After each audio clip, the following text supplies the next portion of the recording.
What's up, everybody? What's up, everybody? What's up, everybody? Hey! What's up, everyone? Welcome back to my channel. For today's video, I'll be doing my very first story time. Yes, so I'll be doing a story, and today's story is about the time we could have died. It's just one of those things that you look back at and you just laugh at yourself like, yes. So let's get into the story.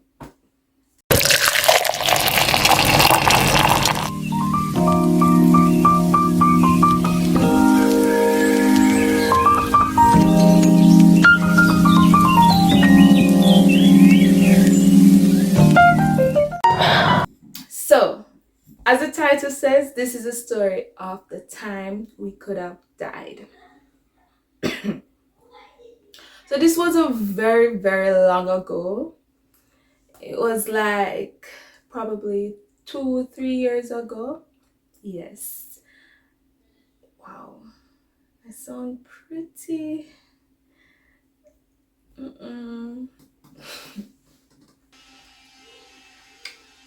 Pause. Why don't you choose to vacuum as I start to tell my story? Okay.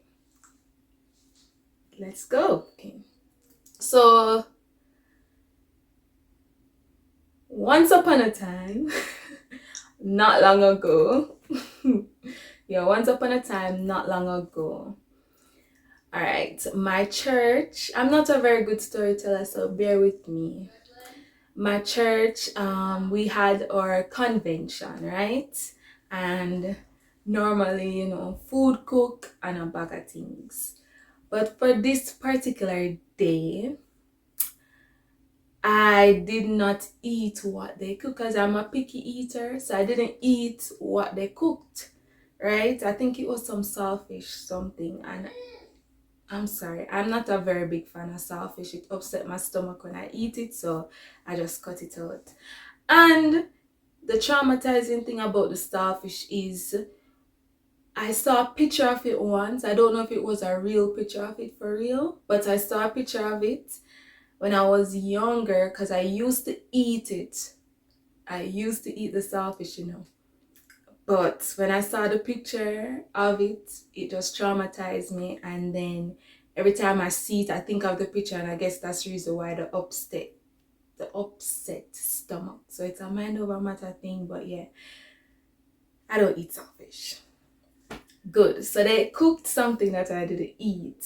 So I decided that I had a little change, I had a little money, so I'm gonna buy something to eat because I'm not gonna sit down and starve, and I can't really go out of the way for ask somebody to cook something different for me, right? So I just decided that I was gonna get some food. So I told my grandma that I was gonna buy something to eat, right? And I had a very good friend, but I'm gonna call her Penelope because I don't know, that name that just come to mind, Penelope, right? So Penelope was there, and I said to Penelope, I'm gonna buy something to eat, so come with me please, because I'm not really too like go by myself. So I asked Penelope, I said, come walk with me. This happened around 7 o'clock. Yes, and it was a Wednesday. I just remembered. No, yes, because that day I think they were having business meeting or something. They were having a meeting, right? So they weren't keeping service that night. So I just said to Penelope, come we could go buy something to eat, right? So me and Penelope know take up a self. So I go buy food. So I don't know if Penelope did tell her mother that she was going. I don't remember. But we leave. Now, by the time we turn the corner, we're walking on the street now. Me and Penelope walking good, everything, Then by the time we reach, I don't know if like You know, it's off Ugly Park Road, right before you reach the Cool Oasis bus stop. Jamaicans, for the Jamaicans who know that area, right there, so at that stoplight, right? So where we were going, right? We were going right at the Cool Oasis gas station. That's where we were going to buy something to eat, because that's our spot where we'll go regular to get something from the gas station, whether it's a snack. Most of the times it's a snack or a juice, but yeah. So by the time Penelope and I were approaching the stoplight, yeah, because we never really reached it yet. We were just right on the brinks of approaching the stoplight. A silver car, this is where things just changed. Remember, we are happy-go-lucky. Me and Penelope were happy-go-lucky, right? We're walking and we're talking like, you know, we don't have a care in the world, to be honest. We were just going about our business, you know, minding our own business. When this car just turned the corner, because we were on the sidewalk and the road was there. So the car turned the corner, and all of a sudden it was like you know, like one of those Fast and the Furious moments or something, or yeah, Fast and the Furious moment. I just see this lady jump out of the car and start say, thief, thief, thief, and she pull her bag. So right there, so now I don't understand why when we hear thief, thief, thief, immediately we did not move. We just stood there. So the lady screamed out thief, thief, thief, and the car, and she pull her stuff out of the car, her handbag, and I don't remember if she got her handbag, because this time I'm watching, you know, when we supposed to probably move out of the way, I am watching what is happening in front of me, right? Because this just looked like a scene from a movie. In the moment, me I said, Jesus, yeah, I wasn't saying nothing actually in the moment. I was just frozen looking at this woman yelling, thief, thief, thief. But it just happened so fast. So by the time the lady said, thief, thief, thief, and she pulled in her bag, I think her phone fell out and the car, like, the car door shut. Did the car door shut? I think she pulled the bag. Yeah, she pulled in her bag now. Thief, thief, thief. And I think it was her phone fell out the bag or something. I can't remember what. If she got her handbag or if they drove off with it. But the car just, you know, like started to drive off immediately as the car pressed gas now. We just hear pie, pie, pie, pie. I think it was about 3 shots. Pie, pie, pie, or something like that. But it was like pie, pie, pie. Wait, no gun and. But yeah, pow, pow, pow.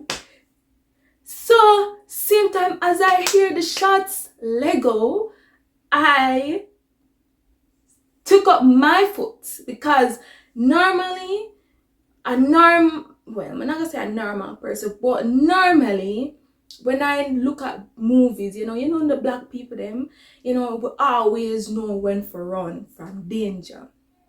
So at first we were having like you know, a weird moment, because we stood there hearing the lady say thief, thief, thief, right? But by the time me hear pie, pie, pie, Lego, me start take my foot in my hand, because first of all, I didn't see, if I see that lady now, I don't even remember how she look or whatever, because as I said, it was night and it happened so fast. But from me ear poi poi poi, it was an indication to me, run. My adrenaline kick in and all it tell me is for run. So me start run back to church now. Oh dear. I started to run. Me take my foot down and me start run. Me don't know where me get speed from, but it's like I just connect, you know, with Usain Bolt. Me and Usain just we just have that, we develop a connection in that moment. And I took up my feet and I started to run, right? I ran. No, by the time I reached the bus stop near to my church, I know it wasn't the bus stop.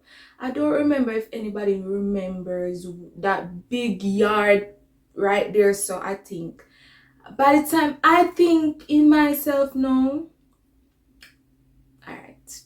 I don't know if anyone remember that big yard, but by the time I'm supposed to reach, as you know, right there, I am thinking Penelope is running with me, because you see somebody around, people start scattering, you know, you don't know where the shot's coming from. I think Penelope was running with me. Now, when I look beside me, me see, me look, and me not see Penelope beside of me. I looked and I did not see Penelope beside me. No, me start worrying myself. Come and say, Father, what is happening? Because normally, you know, I just think it was instinct to say, if something like that happened, you run. But Penelope stood frozen. And I guess, you know, the flight or fright. So my flight kick in, but a fear of fright kick in. So Penelope stand up in a fright mode, while me then a flight mode, you know, take off, ready to blast off. Penelope still a warm up. So she stand up frozen. And I remember just calling out, Penelope, Penelope, Penelope. And Penelope did not move. Because I'm running back now, you know, when I'm supposed to be running back to church, I'm running back to where, because me start think, no, what if something forgot happen to Penelope? When me I go tell Penelope mother said, so now me I said, geez, what if something did happen to her? Because she stood there frozen. So the car speed off now, right? And me stuck, because remember me ear shut a fire. I don't know if cause the car is going back. The car is going in the direction when you're heading to church, right? So me have to now grab Penelope and say, Penelope, run. And it's like Penelope, she taller than me, right? Penelope is taller than, yeah, she's tall. So her legs, if she, you know, can stretch the distance. Remember, say me a little bit, and my foot not so, you know, me even have much speed. So, and Penelope is kind of athletic too. So, remember where I was originally, and I ran back to her. Now, by the time I grabbed Penelope, and we duck when we see the car passing, we duck, because remember, me never see nothing, so, well, me never see nobody, right? So, and I don't know if this car have a weapon for start fire back shot. So, we duck. But it's like Penelope flight mode just kicking instantly, and Penelope run left me. Penelope run left me. After me run back for her, you know, she run leave me. Let me say, all I could see was dust. Because by the time, I remember saying me first run, you know, and me first run, and Penelope run, gone, left me. Penelope reached back at church before me could have reached in. Penelope reaching. I'm telling you, we run, but couldn't catch her up, but she reached. And when we reach, we just look at each other like, so that just happened. Cause we're just in a shock, like my fright mode kicking at that point, you know, because that's, I think, I don't know, everybody responds different, but for me, danger, run, right? And then the shock and the trauma kick in. So now when me for reach back at church, all we could do was literally sit down and look at each other. We did not even say anything to anyone until maybe 5 or 10 minutes later.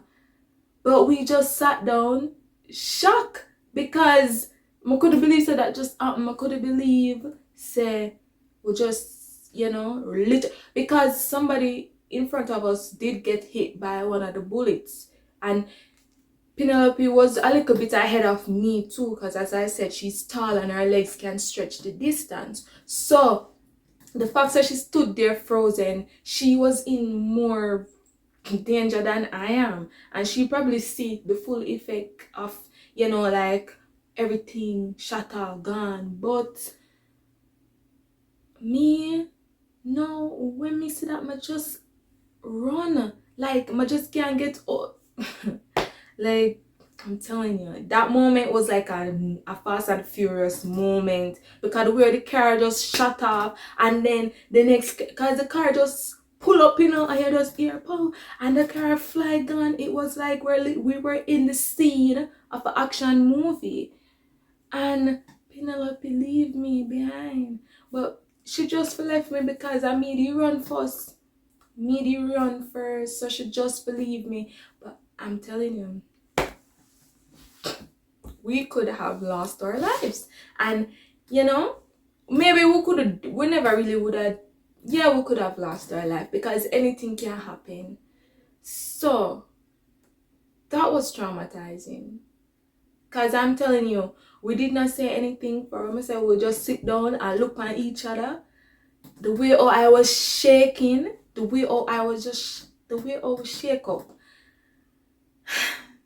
like words can't even. You see, the next day I was to go to walk back down that area. I were covered. Sorry for the background noise, but yeah, we were covered. We were covered. You call that the comprehensive coverage. Oh my gosh, because yes, I remember. I don't remember if it was the Sabbath. Were Bishop? Was he Bishop? Yeah, were Bishop at the time. Yeah, preached that message about, you know, like, or was it the night before? I don't remember. But one of the services, he preached about having, you know, the insurance. You have the different type of packages. You have the comprehensive, and then you have the other ones that I can't remember. So he was saying that, you know, he used that analogy to say, well, you know, we as believers, we have the comprehensive coverage, you know, because that's what we want, to be fully covered. It covered everything. So it was just so ironic that right after that message go out, this situation happened. But you know, so we turned it into a testimony. Of course, Penelope and I, we went to testify because we have the comprehensive coverage, right? So we have to go and testify. We have to testify and tell of the goodness of our Heavenly Father, because that was just a moment. But I'm telling you, I was traumatized. The next day when I was supposed to go home and walk that exact place, jeez, I don't remember if it was a box in the middle of a road. You know, like when a box full of air, and it was in the middle of the road and a car drive over it, and I was just like, the instinct just come back, run. Like I heard the box burst, and I just wanted to run because it was so powerful. And yeah, from that moment, I've always been afraid of like hearing shots and stuff, but from that moment, it just make it more, the fear, you know, just rise up. So yes, that was the story of the time we could have died. But if you made it this far in the video, I'd just like to say thank you for watching. Remember to like, subscribe, leave a comment below, share with a friend, tell a friend to tell a friend, or sister or brother, and to them the whole works. See you in the next video. Bye.